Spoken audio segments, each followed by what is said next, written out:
Assalamualaikum warahmatullahi wabarakatuh. Waalaikumsalam warahmatullahi Alhamdulillah wabarakatuh. teman-teman semuanya, pada kesempatan yang sangat berharga ini dan sangat emas ini, kita kedatangan seorang pembicara yang mana alhamdulillah sudah cukup lama dan senior di bidang bisnisnya, terutama di bidang bisnis tentang ketahanan pangan, setelah itu dan beras dan lain-lainnya. Nah, kita perkenalan dulu. Di sini ada Bapak Iskandar. Ya, Assalamualaikum warahmatullahi wabarakatuh. Halo Bapak, sehat Bapak? Kabar baik, sehat walafiat. Alhamdulillah, kebetulan Bapak Iskandar juga untuk jaringan bisnisnya bukan hanya di Indonesia aja, tapi sudah sampai di luar negeri. Maka dari itu teman-teman semuanya, kita akan mendengarkan bagaimana kiat-kiat khususnya kita yang baru mau membangun bisnis, anak-anak muda generasi Z ini bagaimana cara membangun bisnis dan bagaimana cara kita mengkolaborasikan dengan digital dan syariah. Di sini kita akan bertanya kepada Pak Iskandar. Pak Iskandar, kita ini masih muda, masih ingin membangun bisnis. Boleh berikan semangat atau cara bagaimana kita bisa untuk membangun bisnis, khususnya di bidang bisnis ketahanan pangan yang sudah Bapak Iskandar sedang bangun ini, mengkolaborasikan dengan digital. Bagaimana Pak? Ya, bismillahirrahmanirrahim. Saya sebagai pelaku usaha di ketahanan pangan yang sudah berlangsung sekian lama, barang anak-anak muda kaum milenial, kalau kita tanya bagian pangan, dia sering berkesan, turun ke sawah, kotor, tidak hebat karena di sawah.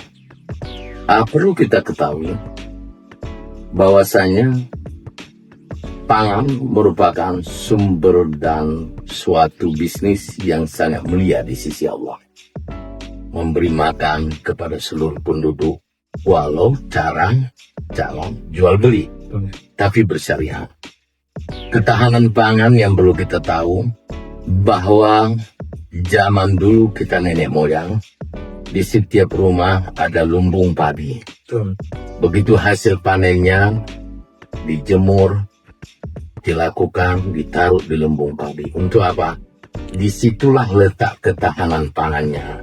Untuk kesiapan dia di musim tidak panen atau di musim paceklik, di dalam rumahnya tersimpan itu padi untuk dijemur dan untuk diperjualbelikan di kala musim paceklik.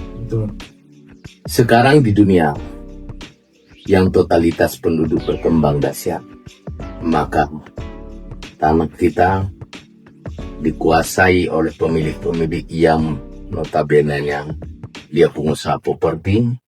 Semakin hari penduduk kita semakin banyak, maka properti, tanah kita, sawah kita dijadikan perumahan. Kita krisis pangan. Bahkan kita cukup besar, kita mengimpor beras kita dari Thailand, dari Filipina, dan sebagainya. Di dalam bisnis yang perlu kita rumuskan pertama, semua orang bekerja ingin cari duit. Tetapi kalau pola saya, jangan bekerja untuk cari duit, biar duit mencari pekerjaan. Nah, ini yang dahsyat. Duit mencari pekerjaan. Semua milenial, begitu dia lulus SMA atau lulus S1, dia selalu bertekad, saya mau cari kerja. Saya mau lamar kerja. Ya, betul. Padahal kalau kita cerdas di dalam menyikapi, kita bukan bekerja, tapi bagaimana membentuk usaha. Dan milenial yang tidak punya bekerja, kita bentuk bikin usaha sekecil apapun, asal kita tekuni, kita jujur, kita bersyariah, tidak ada riba, lalu di situ timbangannya pas, tidak ada kita pinjam perbankan. Kalau pinjam pun bagaimana berbagi hasil dengan teman, dengan itu tidak pernah kita lakukan. Zaman Rasulullah, semua usaha itu diwajibkan sholat berjamaah di masjid. Habis sholat jamaah bersih masjid, Rasulullah memanggil bagaimana usahanya, bagaimana dombanya. Di dalam masjid itu, di luar di teras itu, untuk menerjemahkan hasil usaha-usahanya. Bagaimana yang tidak laku, dipanggil usaha yang ingin membeli ini, maka dipertemukan di dalam satu jamaah dalam masjid.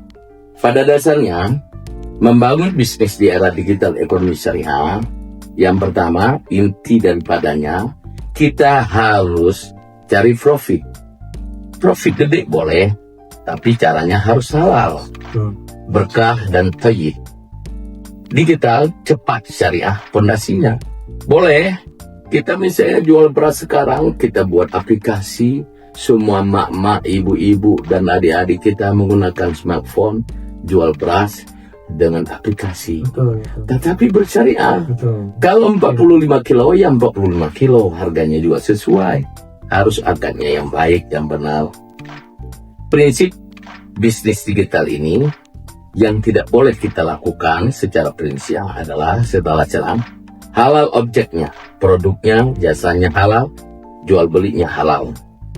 Yang tidak boleh, ya kalau saya berpikir jual rokok, pinjol, dan lain-lain itu tidak boleh. Riba ya. Riba. Terus yang kedua, no riba. Enggak ada bunga, enggak ada denda berlipat. Pinjol contohnya itu tidak boleh, kilometer berbunga, utang berbunga ke bank itu tidak boleh. 3, no gahar. Dan judi jelas akadnya, nggak spekulasi, itu tidak boleh. Yang keempat, no zolim, harga wajar, timbangan pas. Banyak pelaku usaha yang melakukan zolim. Harga beras 1 karung 50 kilo. Harganya katakanlah 11.400 kali 50 kilo. Tapi banyak, 1 karung dijualnya tapi isinya 48 kilo. Yaitu zolim. Produk fisik yang halal kita harus mencapai. Contoh ketahanan pangan.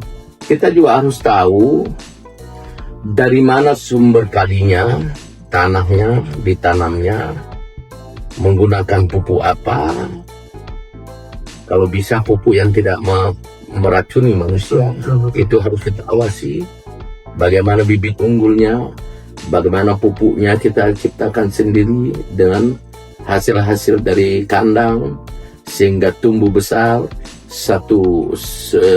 sekian hektar mungkin berlipat ganda penghasilannya. Lalu kita jemur yang benar, kadar air sesuai, beras yang sehat, lalu kita pasarkan sekarang ini mudah sekali. Bisa juga kita pasarkan dari masjid ke masjid, karena sekarang banyak jamaah-jamaah di masjid. Kita jual dengan syariah, harus ada akadnya, tentu harus ada labanya. Itulah uang cari uang. Bagaimana uang cari uang? Dengan uang kita membeli benda, habis itu namanya berniaga, kita jual dengan uang. Jadi membeli dengan uang, menjual dengan uang. Tentu ada selisih. Disitulah laba. Hei kaum muda, jangan kita lulus SMA atau lulus S1 selalu mengatakan saya mau lamar kerja. Tetapi mulai berubah. Sekarang lulus S1, mari membuka lahan pekerjaan. Bagaimana caranya? Harus tekun, harus teliti, harus memiliki kemampuan manajemen yang tinggi. Jangan sampai pendapatan 100.000 satu hari menghabiskan 200. Berarti itu manajemen tidak sehat. Bocor. Jadi mari, smartphone, HP kita bagus-bagus sekarang. Semua milenial memiliki HP. Mulai berani podcast, mulai berani IG, mulai berani Twitter, mulai berani TikTok. Sampaikan di dalam TikTok, di dalam dakwah kita menyangkut dengan bagaimana ekonomi bisnis global, ekonomi syariah. Jangan malu untuk mengatakan yang bahwa bisnis kita, walaupun bisnis jual kerupuk, tapi jual kerupuk yang profesional, yang bersyariah, yang memiliki manajemen yang unggul. Sebesar apapun bisnis, kalau manajemen kita tidak benar, kalau selalu kita bekerja tidak baik dan tidak santun dan tidak pernah menghargai waktu dan tidak pernah menghargai keuangan dan tidak mencintai dengan bisnis kita, dan harap bisnis kita akan untung. Maka untuk itu, mari berbisnis dengan basis bersyariah. Akadnya harus jelas, jangan ada riba, jangan ada segala sesuatu menggandakan uang atau memang pinjaman di bank yang tidak sesuai syariah. Boleh-boleh saja investasi saham, investasi apa, tapi sesuai dengan syariah. Insya Allah, dikala pelaku usaha yang baik, kita lakukan yang benar sesuai syariat Islam, tentu Allah sayang sama kita.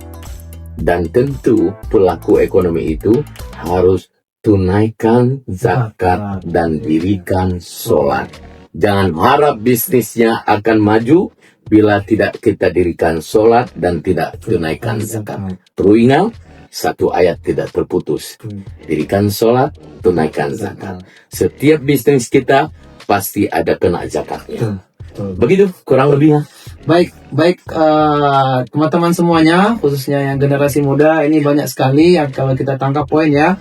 Yang pertama, kita harus mencari halal objeknya, mau bisnis apa. Jadi sesuai dengan Pak Iskandar tadi menjelaskan, dari mulai awal, ya, mekanisme awal kita beli bahannya, bagaimana pengelolaannya, bagaimana menyalurkannya, itu harus sesuai syariah. Tidak ada tipu-tipu, tidak ada riba, tidak ada zolim, dan harus tekun. Harus tekun. Jangan ada berpikiran lulusan kita sekarang ini masih minta-minta lama. Dan satu lagi pesan saya, zolim ini bukan zolim terhadap timbangan saja. Kalau kita memiliki karyawan, jangan zolim kita kepada karyawan kita. Ya, betul. Jangan kita lihat UMR, tapi lihatlah laba kita. Selisih kita banyak, ya gajinya harus banyak. Jangan sampai selisih kita banyak, tapi gajinya di bawah UMR. Itu zolim terhadap pekerja kita. Jangan harap bisnis kita akan maju. Bukan zolim di timbangan aja. Zolim kepada diri sendiri juga tidak boleh. Bagaimana zolim kita kepada diri sendiri? Kita kikir kepada diri kita. Bagaimana kepada karyawan kita? Kita memiliki uang banyak, tapi umroh kita tidak pernah, takut kehilangan bisnis. Oh, kalau saya pinggir umroh ini, saya akan ditipu sama Firdaus, si A, si B. Ya kan? Betul. Kita nggak boleh. Serahkan sama Allah.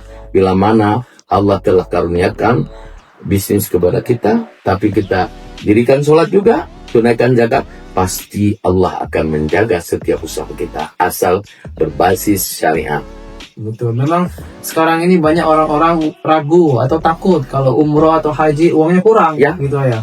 Padahal nanti akan Allah gantikan, gitu. Dan tadi yang disampaikan oleh Pak Iskandar di terakhir itu adalah semuanya tentang manajemen keuangan syariah. Bagaimana zakat, menghindari bank, ataupun kalau yang dengan bank ada bagi hasil. Dan yang terakhir tadi, yang poin yang paling bagus tadi ya, ketika kita mendapatkan laba besar dan kita mempunyai karyawan, berikan lebih. Berikan lebih untuk menghargai pekerjaannya dan agar dia lebih semangat lagi. Baik. Karena bisnis itu tidak jauh daripada matematika. Kalau bisa menjumlahin, tentu harus pintar membagi. Betul. Membagi waktu, membagi finansial keuntungan, juga harus cerdas. Jika kita tidak pintar membagi, hanya pintar menambahin, maka tunggu kehancuran. Karena bagi hak Allah adalah zakat, bagi hak karyawan, bagi hak diri sendiri. Jangan sampai ke diri sendiri juga kikir kayak mana mau maju usaha. Nggak mungkin, mustahil bagi Allah. Begitu kurang lebihnya. Baik, terima kasih banyak Pak Iskandar atas motivasinya kepada saya khususnya dan kepada teman-teman semuanya. Kita memulai bangun bisnis ini, mindset kita rubah, ya, kita rubah mindsetnya, kita tekun, kita mulai apa yang ingin kita jalankan, dan mungkin bisa berkunjung atau kita ingin bisa banyak konsultasi dengan Pak Iskandar, silahkan. Bagaimana kita mulai bisnis sesuai dengan syariah dan dengan kolaborasikan di era digital ini. Terima kasih Pak Iskandar atas waktunya. Oke, sama-sama. Sehat selalu. Yuk kaum muda, jangan engkau lulus selalu punya di benakmu lamar kerja, tetapi mari cari uang untuk beruang. Sukses selalu dunia dan akhirat untuk kita semuanya. Amin. Terima kasih. Assalamualaikum warahmatullahi wabarakatuh. Waalaikumsalam warahmatullahi wabarakatuh.